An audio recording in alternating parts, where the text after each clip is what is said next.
नमस्कार, मैं हूं आपका न्यूज़ एंकर विनीत अय्यर और आप देख रहे हैं ब्रेकिंग न्यूज़। आज हम एक बहुत ही गंभीर विषय पर गौर करने वाले हैं, जिसके बारे में बहुत लोगों को या तो गलत जानकारी है या तो है ही नहीं।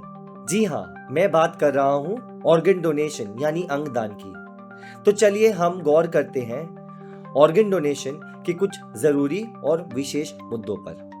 आप अपने कई ऑर्गन्स डोनेट कर सकते हैं, जैसे heart, liver, kidneys, pancreas, corneas, lungs, bone marrow और यहाँ तक कि आप अपने स्किन को भी डोनेट कर सकते हैं। इनमें से लिवर्स के कुछ पार्ट, बोन मैरो, पैनक्रियास के कुछ पार्ट और 2 में से 1 किडनी आप जिंदा होते हुए भी डोनेट कर सकते हैं। बाकी के ऑर्गन्स जैसे लंग्स, हार्ट, आईज और स्किन आप अपने मौत के बाद ही डोनेट कर सकते हैं। किसी के मौत के बाद आप ऑर्गन्स तभी डोनेट कर सकते हैं जब उसका ब्रेन डेड होता है। ब्रेन डेथ का केस है या नहीं, इसकी जानकारी आपके डॉक्टर आपको देते हैं। बहुत से लोगों को पता नहीं होता कि ब्रेन डेड एंड कोमा दोनों अलग हैं। जब एक व्यक्ति कोमा में होता है तो वह जीवित होता है और उसके वापस आने की संभावना होती है, लेकिन जब एक व्यक्ति ब्रेन डेड होता है तो उसका वापस आना नामुमकिन होता है।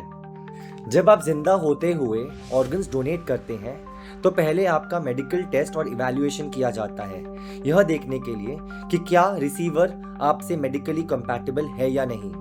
उसके बाद आपके ऑर्गन्स को सर्जिकली रिमूव करके सॉल्यूशंस में स्टोर किया जाता है रिसीवर तक पहुंचने से पहले।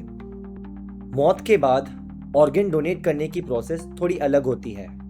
सबसे पहले ब्रेन डेथ के केस को कंफर्म किया जाता है, जिसके बाद फिर आपके फैमिली मेंबर से कंसेंट लिया जाता है कि वो आपके ऑर्गन डोनेट करना चाहते हैं या नहीं।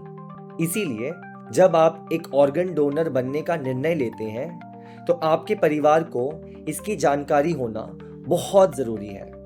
कंसेंट मिलने पर बॉडी को वेंटिलेटर पर रखा जाता है ताकि सारे ऑर्गन्स फंक्शनल रहे। इसके बाद उन ऑर्गन्स के लिए रिसीवर्स को वेटिंग लिस्ट से आइडेंटिफाई किया जाता है और उन ऑर्गन्स को सर्जिकली रिमूव करके सॉल्यूशन में स्टोर किया जाता है उन रिसीवर्स तक ट्रांसपोर्ट करने से पहले। इन ऑर्गन्स को सॉल्यूशन में हमेशा तक रखा नहीं जा सकता क्योंकि इनका भी एक्सपायरी टाइम होता है, जैसे heart 4 to 6 hours, liver 12 to 24 hours, kidney 48 to 72 hours and lungs 4 to 6 hours. जिससे पहले इन ऑर्गन्स को रिसीवर्स तक पहुंचाना बहुत ज़रूरी होता है। अब आप ये कहेंगे कि ये तो जनरल नॉलेज है, ब्रेकिंग न्यूज़ नहीं। बट क्या आपको पता है कि केवल इंडिया में ही हर साल तकरीबन 5 लाख लोगों को ऑर्गन्स की ज़रूरत होती है? जी हाँ, इंडिया में तकरीबन हर दिन 50 से 60 लोगों की मौत ऑर्गन्स ना मिलने की वजह से हो जाती है। सोचिए, अगर आज हमारे देश में हर व्यक्ति ऑर्गन डोनर बनने का निर्णय लेता है तो आज हमारे देश में कितनी सारी जानें बचाई जा सकती हैं। ऑर्गन डोनर रजिस्ट्रेशन के कई तरीके हैं, लेकिन आप रीबर्थ ट्रस्ट के इस वेबसाइट पर अपने आप को रजिस्टर करवा सकते हो। देखने के लिए शुक्रिया। मिलते हैं ब्रेकिंग न्यूज़ के अगले एपिसोड पर।